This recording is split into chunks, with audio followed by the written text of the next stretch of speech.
ಅಂಥ ಪ್ಲೇಸ್ಗಳಲ್ಲೆಲ್ಲ ಹೋದಾಗ ನಿಮ್ಗೇನಾದರೂ ಭಯ ಆಗತ್ತಾ? ಅಂದರೆ ತುಂಬ ಲೋ ಡಿಗ್ರಿ ಟೆಂಪ್ರೇಚರ್ ಇರುತ್ತೆ ಅಥವಾ ಬೇರೆ ಬೇರೆ ಏನೇನೋ ಅಲ್ಲ, ಬರೀ ಇಷ್ಟೇ ಅಲ್ಲ. ಇದು ಪ್ರಾಕೃತಿಕವಾಗಿ ಬರುವಂತಹ ಭಯಗಳು ಅಥವಾ ಸಂದರ್ಭಗಳು. ಈಗ ಇಥಿಯೋಪಿಯಾ ತಗೊಂಡ್ರೆ, ಇಥಿಯೋಪಿಯಲ್ಲಿ ವರ್ಲ್ಡ್ಸ್ ಮೋಸ್ಟ್ ಡೇಂಜರಸ್ ಟ್ರೈಬ್ಸ್ ಇದ್ದಾರೆ. ಅತ್ಯಂತ ಖತರ್ನಾಕು. ಹೆಂಗೆ ಅಂದ್ರೆ ಅವ್ರು ಬೆಳಗ್ಗೆ ತಿಂಡಿಗೆ ಬಿಸಿ ರಕ್ತ ಕುಡಿತಾರೆ, ಹಸುಗೆ ಕುತ್ತಿಗೆಗೆ ನರಕ್ಕೆ ಆರೋ ಹೊಡಿತಾರೆ, ರಕ್ತ ಚೆಲ್ಲತ್ತಲ್ಲ ಅದನ್ನು ಪಾತ್ರೆಯಲ್ಲಿ ಇಟ್ಕೋತಾರೆ, ಅಲ್ಲೇ ಕೂತ್ಕೊಂಡು ಕುಡಿದು ಬಿಡ್ತಾರೆ. ಇಬ್ಬರು ಕೂತ್ಕೊಂಡು ಕುಡಿತಾರೆ ಅರ್ಧ ಲೀಟ್ರು, ಕೊನೆಗೆ ಮಿಕ್ಕಿದ್ರೆ ನಾಯಿ ಕೊಡ್ತಾರೆ. ಬೆಳಗ್ಗೆ ತಿಂಡಿ ಅದು. ಒಂದ್ಸಲ ಇಮ್ಯಾಜಿನ್ ಮಾಡಿ, ಇಡ್ಲಿ ದೋಸೆ ತಿಂದವ್ರಿಗೆ ಬಿಸಿ ರಕ್ತ ನೋಡಿದ್ರೆ ಹೆಂಗಿರುತ್ತೆ ಅಂತ ಇಮ್ಯಾಜಿನೇಷನು. ಅದಾದ್ಮೇಲೆ ಅವ್ರು ಬದುಕೋ ರೀತಿನೇ ಬೇರೆ. ಮಾಂಸದ ಮಾರ್ಕೆಟ್ ಆಗ್ಬೋದು, ಅವ್ರು ಬದುಕೋ ರೀತಿ, ಕಡ್ಡಿ ಮೇಲೆ ನಿಂತ್ಕೊಳ್ಳೋದು, ಅವ್ರು ಹಂಟಿಂಗ್ ಮಾಡೋದು. ಆಮೇಲೆ ಮದುವೆ, ಇದೊಂದು ಸಂದರ್ಭ ಹೇಳಲೇಬೇಕು. ಸೂರಿ ಟ್ರೈಬ್ಸ್ ಅಂತ ಇದ್ದಾರೆ ಇಥಿಯೋಪಿಯಲ್ಲಿ.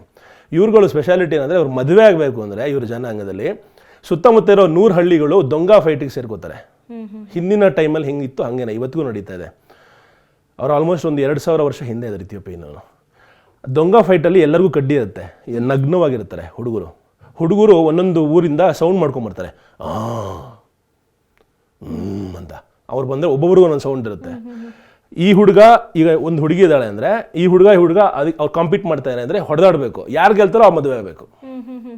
ಹೆಂಗೆ ಹೊಡೆದಾಡ್ತಾರೆ ಅಂದರೆ, ಒಂದ್ಸಲಿ ಕೋಲ್ ಹೊಡೆದ್ರೆ ಇಲ್ಲಿಂದ ಇಲ್ಲಿ ಕಟ್ಟಾಗ್ಬಿಡುತ್ತೆ, ಇಲ್ಲಿ ಕಟ್ಟಾಗ್ಬಿಡುತ್ತೆ, ರಕ್ತ ಚಿಮ್ತಾ ಇರುತ್ತೆ. ಅಂಥ ಸಿಚುವೇಶನಲ್ಲೂ ಕೂಡ ಅವ್ರು ಫೈಟ್ ಮಾಡಿ ಗೆದ್ದರೆ ಮದುವೆ ಆಗೋದು, ಇಲ್ಲದ್ರೆ ಮನೆಗೆ ಹೋಗ್ಬೇಕು. ಅಂದರೆ ಸರ್ವೈವಲ್ ಆಫ್ ದ ಫಿಟ್ಟೆಸ್ಟ್.